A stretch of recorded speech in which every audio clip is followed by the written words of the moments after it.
네, 보신 것처럼 트럼프 대통령의 재선이냐, 민주당의 정권 탈환이냐를 가릴 미 대통령 선거가 1년 앞으로 다가왔습니다. 이 결과에 따라서 북한 비핵화 협상과 한미 동맹 등 한반도에 미칠 파장도 큰데요. 네, 오늘 이 시간 두 분의 전문가 모시고 전망해보는 시간 마련했습니다. 양무진 북한대학원 대학교 교수 그리고 민정훈 국립외교원 교수 나오셨습니다. 어서 오세요. 네, 어서 오십시오. 안녕하십니까. 오늘이 11월 3일이니까 딱 1년이 이제 남은 셈인데 경제 호황이 저희가 앞서 리포트에서도 전해드렸다시피 강력한 민주당 대항마가 없는 만큼 트럼프 대통령의 재선에 무게가 실리기도 하지만 또 탄핵 정국이 변수거든요. 현재 판세 어떻게 보십니까? 물론 우리 이 정세 판세 분석 어려운데 미국 정세 분석 판세 참 더 어렵겠죠. 특히 또 트럼프 대통령 상당히 불안정하면서도 예측이 좀 어렵잖아요. 그럼에도 불구하고 현 단계 판세는 조금 트럼프 대통령이 유리한 것이 아닌가 그렇게 분석합니다. 첫 번째로는 현직 대통령의 프리미엄 있지요. 또 두 번째로는 경제가 그렇게 나쁘지 않잖아요. 네. 세 번째로는 민주당의 대항마랄까요? 18분 정도 있다 하더라도 그렇게 트럼프 대통령을 확고하게 이길 만한 그러한 이런 분위기는 없잖아요. 그런 것을 전반적으로 감안했을 때 물론 이 탄핵이라는 변수가 있지만 그 변수가 트럼프 대통령을 재선에서 낙마시킬 만큼 그러한 변수가 될 것인가 그런 부분에서는 저는 좀 회의적으로 보기 때문에 현 단계는 트럼프 대통령이 조금 우시하다 그렇게 분석합니다. 예, 교수님은 어떻게 보세요? 양무진 선생님께서 북한을 하시는데 이렇게 미국 정치에 대해서 이렇게 해박하게 이렇게 전망을 잘해주실 줄은 저도 몰랐습니다만 정확합니다. 말씀해 주신 것처럼 저희가 이제 학자들 봤을 때 미국 대선 전망을 할 때 가장 중요해 보는 게 두 가지거든요. 현직 대통령의 지지율, 국정 운영 지지율하고 이제 경제 상황이에요. 경제 상황인데 아시는 것처럼 트럼프 대통령 개인이 인기는 별로 좋은 건 아니지만 견고한 지지층을 갖고 있기 때문에 지지층의 35에서 40%, 45%까지 계속 유지가 되고 있고요. 그리고 경제 상황이 굉장히 좋습니다. 그래서 아무래도 트럼프 대통령의 지지율이 개인적인 지지율은 낮지만 이것이 진보 보수, 공화당, 민주당으로 나눠져 있기 때문에 큰 영향을 못 미칠 것 같고요. 그렇기 때문에 내년 대선에서는 경제 상황이 가장 큰 영향을 미칠 거라고 보고 있는데 지금까지는 경제 상황이 좋기 때문에 아무래도 양무진 선생님 말씀해 주신 것처럼 트럼프 대통령이 우세한 상황이죠. 그렇지만 아무래도 이제 말씀해 주신 것처럼 우크라이나 스캔들도 있고 그것에서 정말로 스모키건이라고 그래서 결정적 증거가 나온다면 민심이 굉장히 동요가 될 수 있고 중도층의 어떤 민심이 다시 또 변할 수가 있기 때문에 그런 부분을 지켜봐야 되는데 지금까지의 데이터로 본다면 양무진 선생님 말씀해 주신 것처럼 트럼프 대통령이 좀 우세한 상황이다 이렇게 말씀드릴 수 있겠습니다. 그렇지만 굉장히 좀 결과를 하기에는 아직 좀 이르다 이렇게 말씀드릴 수 있겠죠. 이 시점에서 우리가 가장 궁금한 건 아무래도 한반도 정세 또 북핵 문제에 어떤 영향을 주느냐일 텐데요. 두 가지로 나눠서 생각을 해보면 트럼프 대통령이 재선에 성공을 한다면 혹은 반대로 민주당이 다시 탈환을 한다면 북핵 문제에 어떤 영향을 미칠 거라고 분석을 하세요? 이 트럼프 대통령이 만약에 재선된다 하면은 김정은 위원장과 세 차례 만났잖아요. 또 그 가운데서도 6.12 싱가포르 합의서도 있죠. 특히 김정은 위원장과 트럼프 대통령의 주고받는 친서 속에 서로 존중, 사랑 여러 가지 표현이 있지 않습니까? 라는 측면을 봤을 때 트럼프 대통령이 재선된다 하면은 한반도 비핵 평화, 더 나아가서 북미 관계 진전 속도를 낼 것이다. 저는 그렇게 전망하고 반면에 민주당에서 대통령이 나온다 하면은 대화 압박 기조는 큰 변화가 없을 것이다. 그러나 민주당의 전통은 역대 보면은 이 인권이랄까 이것을 상당히 강조하지 않겠습니까? 또 그리고 지금 인권 문제 하면은 민주당 대통령 당선자와 이 김정은 위원장의 만남이 그렇게 많아질 가능성이 낮다. 이런 생각할 때 탑다운 방식보다도 오히려 버튼업 방식. 다시 말해서 하향식보다도 상향식으로 갈 가능성이 높지 않겠냐. 그렇다면 또 시간이 걸리겠죠.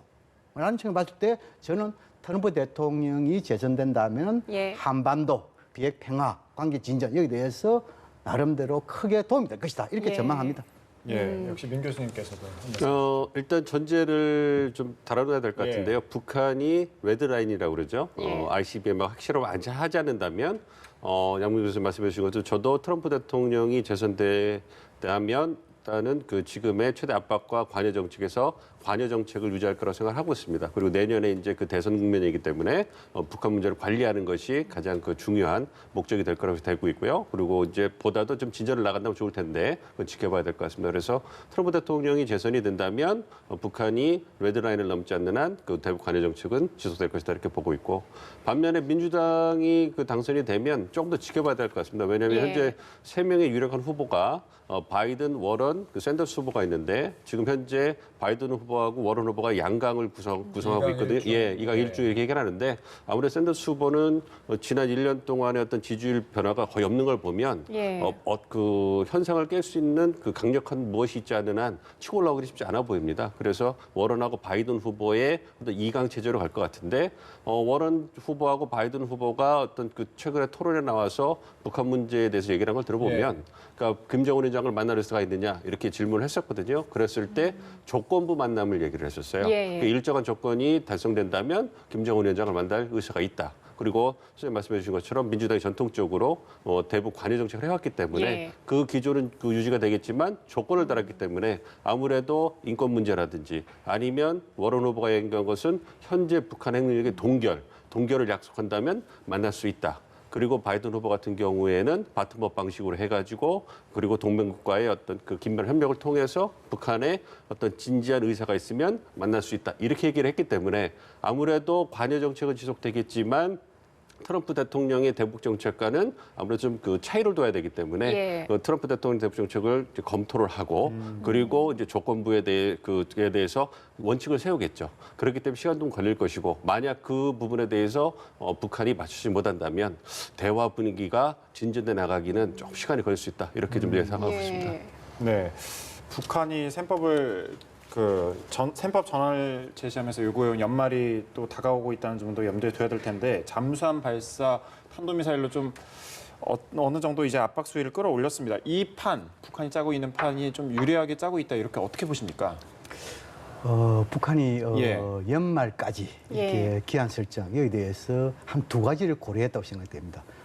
첫 번째로는 미국의 대선이라는 미국 국내 정치 네. 일정이겠죠. 예. 두 번째는 또 북한 또 내년도에 상당히 중요한 해입니다. 하나는 내년도가 경제발전 5개년 전략이 마지막 해지요. 또 그리고 북한에서 가장 중요시하는 당 창건 75주년이 기다리고 있습니다. 예. 이 2가지를 잘 하려면은 경제발전, 주민생활 향상이라는 나름대로 취적이 필요하고 그 취적을 위해서는 대외적인 환경 여건이 중요하지 않겠습니까? 또 그리고 연말까지 했다는 것은 예. 이 연말을 계속 강조하는 것은 나름대로 미국을 압박하겠다. 다시 말해서 미국이 대북적대 정책 폐기를 하고 셈법을 전해라. 예. 이런 압박의 메시지도 담겨 있지만 또 다른 한편으로는 북한이 미국이 조금만 양보한다면 북한도 충분히 양보할 수 있다는 대화 협상의 의지도 담겨 있다 이렇게 보여집니다. 이런 것을 모두 감안했을 때 지금 제가 방금 말씀하신 대로 현 단계 미국하고 북한하고 한편으로는 물밑접촉하면서도 북한이 또 다른 한편으로는 여러 가지 단거리 미사일 발사체를 쏘고 있죠. 예. 예. 이 단거리 발사체가 미국의 내년 대선 판세라는 인을 떠나가지고 아마 제가 보기에는 김정은 위원장이 지난 4월이지요. 4월에 최고인민회의 시정연설을 통해 가지고 올해까지는 적어도 첨단 무기, 첨단 전술 무기 이를 통해 가지고 국방력 강화를 하겠다 이런 게 있죠. 그런 지금 현재 봤을 때는 오히려 미국에 대한 판세 일종이 뭡니까? 셈법 전환의 압박보다도 북한 내부의 전술 무기에 대해서 강한 그런 측면이 있고 예. 그러나 만약 혹시나 연말까지 북미 간에 뭔가 잘못돼 가지고 또 예를 들어 가지고 이 대화에서 결렬된다는 이래 되면은 북한이 자신의 이런 존재감이랄까 이런 가치 차원에서 새로운 길 속에서 아마 핵능력 고도화로 갈 가능성은 배제할 수 없습니다. 예. 그러나 지금의 상황을 봤을 때 그것은 너무나 위험한 북한 입장에서 그렇기 때문에 오히려 내년도에 새로운 판세 이렇게 하면서도 가더라도 오히려 핵능력 고도화보다도 지금 같은 이런 그 첨단 무기랄까요? 예. 이것을 강화하는 지금 한 12차례 지금 이제 단거리 미사일 발사했죠. 이런 식으로 좀 가지 않을까 저는 그렇게 전망을 합니다. 교수님이 보시기에는 이 북한이 강조하는 연말 시한, 올해 연말 시한은 어떤 의미로 분석해 볼 수 있을까요? 양문준 교수님이 예. 적절하게 보셨다고 생각을 하고 있습니다.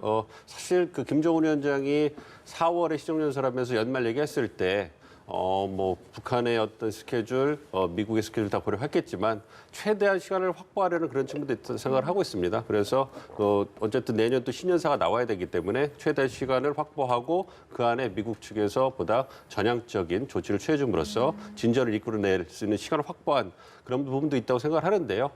이제 연말이 다가오고 있기 때문에 아무래도 북한도 조급해 보이고 예. 미국 측에서도 이제 그 새로운 세법에 대해서 생각을 많이 하고 있을 텐데요. 그러니까 현재 상황으로서는 사실은 그렇게 전망은 밝아 보이지 않는다고 생각을 하고 있습니다. 그러니까 북한 측에서는 지금까지 자신들이 한 선제적 조치에 대해서 핵 비핵화 관련 선제적 조치에 대해서 성과를 내놔야 언제 네. 그 북한이 움직일 수 있다 이렇게 하고 있고 미국은 여전히 어떤 포괄적 합의라는 로드맵에 대해서 어느 형태로든지 합의를 해줘야지만 동시적 병행적 조치를 할 수 있다 이런 입장을 고수하고 있기 때문에 남은 2달 동안에 그러한 부분이 어떻게 다 조율될 수 있을까 예. 그런 부분에서 사실은 좀 가능성이 점점 좀 약해지고 있다 이렇게 좀 보고 있고요. 그리고 이제 내년에 만약에 그 협상이 잘 되지 않아서 플랜 B로 간다면 양민준 교수님 그 분석에 좀 동의를 하거든요. 북한이 지금 내세우고 있는 것이 대외적으로는 한국과 미국을 압박하고 있지만 대내적으로는 자력갱생을 내세우고 있거든요. 네. 자력갱생의 어떤 가장 중요한 사업으로 내세우는 것이 관광산업이고 그러려면 중국에서나 혹은 다른 외국에서 관광객이 계속 유입이 돼야 되는데 만약 레드라인을 넘어가지고 현재의 어떤 그 대북 제재 수위에서 미국이나 국제사회가 더 압박을 하게 된다면 예. 중국도 더 이상 그렇게 보내주기 굉장히 어려운 상황에 들어가거든요. 그래서 레드라인은 넘지 않을 거지만 그래도 지금까지 어떤 보여줬던 단거리 미사일이라든지 어떤 SLBM 같은 부분을 통해 가지고 이제 미국의 레드라인을 넘지 않으면서 계속 압박을 하면서 또 한편으로는 조용히 핵 능력을 강화시키는 그러한 행보를 벌이지 않을까 이렇게 예상을 하고 있습니다. 네, 지금 레드라인 언급을 해주셨는데 이거를 지금 좀 미세하게 계속해서 이렇게 하고 있는데 어떻게 넘을 가능성이 뭐 어떻다고 보십니까? 예, 미세하게나마. 예. 그래서 이제 우리가 보통 이제 이 북한이 제시했던 예. 새로운 길이 뭔가 예. 할 때 혹자는 핵 능력 고도화로 갈 것이다. 다시 말해서 핵실험, ICBM 발사. 또 혹자들은 그것은 너무 위험한 부담 될 것이다. 그런 측면에서 지금과 같이 북한발 이스칸데르라든지 예. 에테스킴스라든지 또는 지금 뭡니까 초대형 방사포라든지 이것을 더 많은 실험을 통해 가지고 자기의 실전 배치하는 막 그런 식으로 가지 않겠냐. 약간의 수위 조직이랬죠. 그러나 지금의 상황을 봤을 때는 양측 다 가능성이 있지만 제 개인적인 판단으로서는 오히려 내년도 대선 혹시나 트럼프가 예. 지고 지금 이제 민주당이 이긴다라고 한다면은 거기에 대해서 이 새로운 판짝에서 핵능 고도화 간다면은 다시 북미 관계가 제자를 찾기가 너무 어렵지 않겠습니까? 그런 위험 부담을 과연 북한이 질 것인가? 예. 그런 측면에 봤을 때 오히려 저는 새로운 길 모색 속에서는 이런 핵능력 고도화 이것보다는 지금과 같은 이런 첨단 무기 체계 여기에 좀 더 집중하지 않을까 이렇게 전망합니다.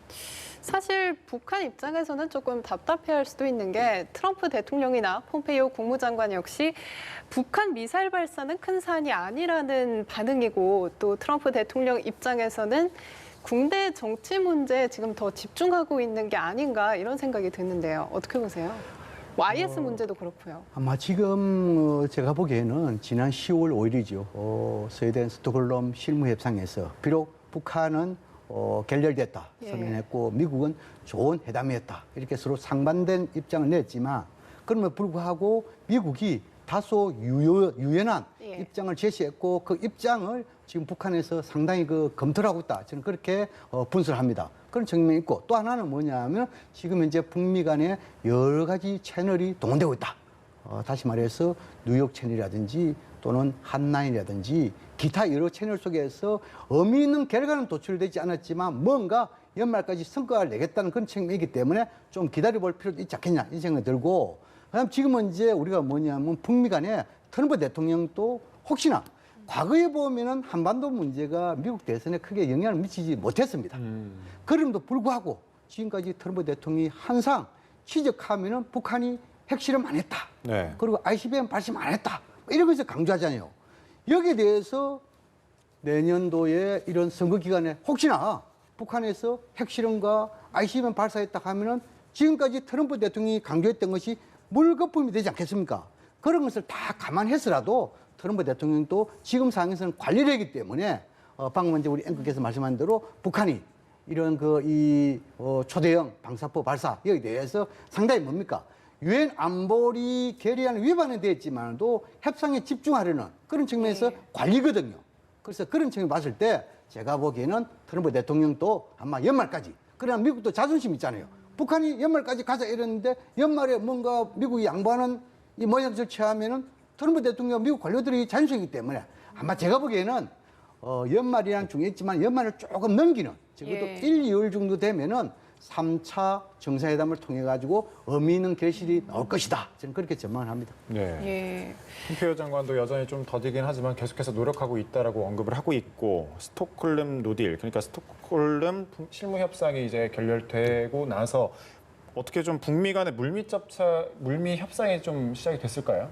계속 되고 있다고 생각하는데요. 그렇게 얼마나 활발한지 이 부분을 확인할 수 없기 때문에 그렇지만 지속적으로 연말까지 서로 간의 어떤 입장 변화를 설득하고 압박하기 위해서 계속 접촉을 할 수 있다고 생각을 하고 있습니다. 그리고 이제 양문준 교수님 말씀해 주신 것처럼 이제 아까 말씀드린 것은 이제 플랜 B로 가는 거에 대해 말씀을 드린 거고요. 여전히 협상의 가능성이 열려 있습니다. 연말까지 시간이 남아 있고요. 북한과 미국의 대내적인 요인들을 고려해 본다면 여전히 보다 한 발 좀 전향적으로 움직여서 양국이 만날 입장이 충분히 열려 있거든요. 그런 부분 생각해 봤을 때 아까 말씀해 주신 1, 2월 만남에 대해서 미국 측 입장을 좀 말씀을 드리면 내년 2월에 이제 미국 경선이 시작이 됩니다. 네. 그런데 트럼프 대통령 입장에서는 재선에 나가기 때문에 경선에서 그렇게 주목을 받을 수가 없어요. 반면에 민주당 후보들의 경선은 굉장히 많은 주목을 받을 수 있겠죠. 그런데 그런 부분에 대해서 트럼프 대통령이 얼마나 편안하게 생각하는가가 이제 북한 협상에 있어서 전략적 조치를 취하는데도 영향을 좀 미칠 수 있을 것이다. 왜냐하면 저희가 올 6월 말에 판문점에서 남북미 3자 회동이 있었지 않았습니까? 그것을 미국 국내 정치로 본다면 그때 어떤 일이 국내 정치로 있었냐면 민주당 대선 후보들이 토론회를 가졌었어요. 그래서 굉장히 미국 내 관심이 집중돼 있었고 미국에 가면 사실 대외 정책은 그렇게 언론의 주목을 못 받는 부분들이거든요. 국내 정치가 다.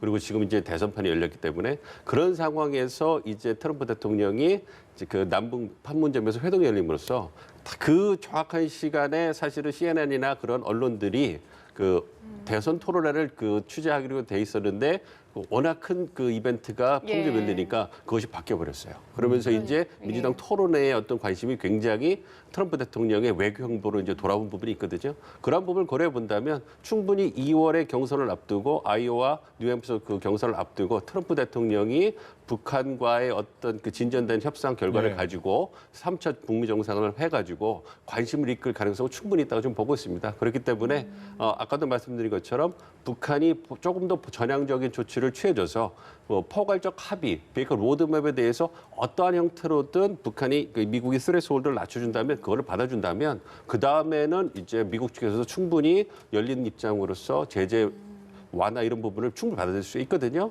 그래서 그런 부분을 고려해 본다면 저희가 이제 좀 시간이 지나면서 아직 판은 열려 있고 그런 부분에서 여전히 우리가 기대 부분이 있다 이렇게 말씀드릴 수 있겠습니다. 사실 이 과정에 스티븐 비건 대북협상 특별대표가 국무부 2인자로 이제 지목이 되면서 교착 상태인 북핵 협상에 무게가 조금 실릴 수 있을지 이 부분에 대해서도 저희가 주목해 볼 필요성이 있을 것 같은데요. 미국 비건 대표는 트럼프 대통령 또 그리고 이 폼페이오 국무장관으로부터 상당히 신뢰를 받고 있지요. 또 그리고 유연성을 가진 합리적인 나름대로 협상에 있어서 어느 정도 신념을 가진 그런 분이라고 평가되고 있잖아요. 그런 찰나에 또 국무부의 제2인자까지 된다면은 아마 이 대북 협상에 있어 가지고 힘과 무게가 실릴 것이다 이렇게 보여주고 중요한 것은 그럼에도 불구하고 북한 또한 여기에 대해서 어느 정도 반응을 보이면 더 좋겠죠.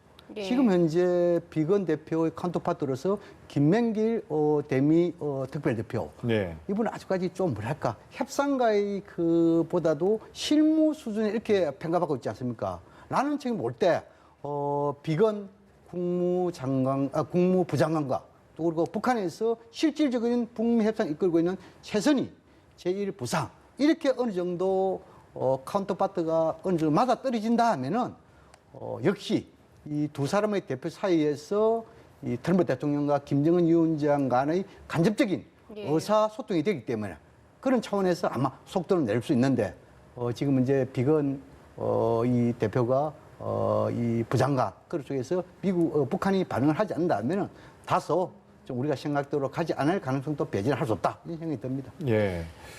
이런 가운데 북한 외무성 대표단이 어제 스웨덴 등 유럽 국가를 방문하기 위해서 출국했다는 보도가 있었는데 북한에서는 구체적인 순방 목적이라든지 구체적인 일정은 공개를 하지 않았습니다. 근데 김선경 부상이 단장입니다. 어떤 인물인가요?